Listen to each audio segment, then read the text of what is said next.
enchaîner avec Air France. Ça semble redécoller pour la compagnie aérienne avec de beaux gains sur les 5 dernières séances après avoir été sous pression précédemment.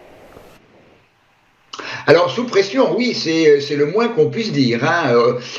Air France est engagé pour l'instant toujours dans une tendance baissière, avec le dernier niveau important autour de 18 euros a été touché au mois de juin, et depuis le mois de juin, eh bien, c'est une tendance baissière extrêmement forte avec peu de consolidation. Il a fallu attendre le début du mois d'octobre pour retrouver une consolidation avant de toucher le support à 10,16 euros et de rebondir depuis le début, depuis un mois à peu près. Alors, ce qui est intéressant dans Air France, c'est la figure qui peut-être est en train de se mettre en place, à savoir une structure d'épaule, tête-épaule inversée. C'est une structure qui est une structure de retournement en fin de tendance baissière, retournement bien entendu à condition que la ligne de coût qui se situe aujourd'hui en ce moment, enfin qui se situe globalement à 12,54 euros est franchie en clôture quotidienne. Alors, on a également un RSI qui est revenu en zone favorable, donc ça c'est un point positif.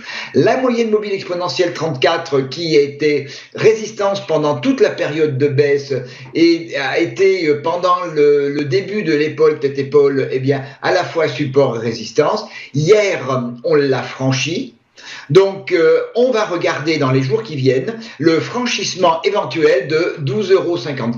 Dans ce cas-là, eh bien, on visera 14 euros, qui est une première zone de résistance, puis 14,95 euros et la zone 15,56 euros, 15,81 euros, qui est d'abord une zone de polarité, et c'est l'objectif de l'épaule tête-épaule.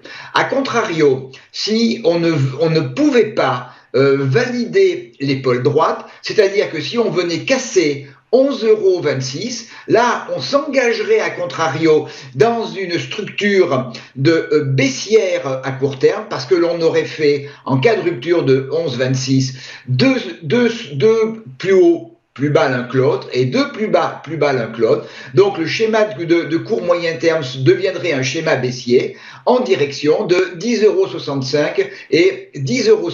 Donc tout va se jouer au franchissement ou à l'échec sur 12,54 euros ou l'échec dans l'autre sens sur 11,26 euros.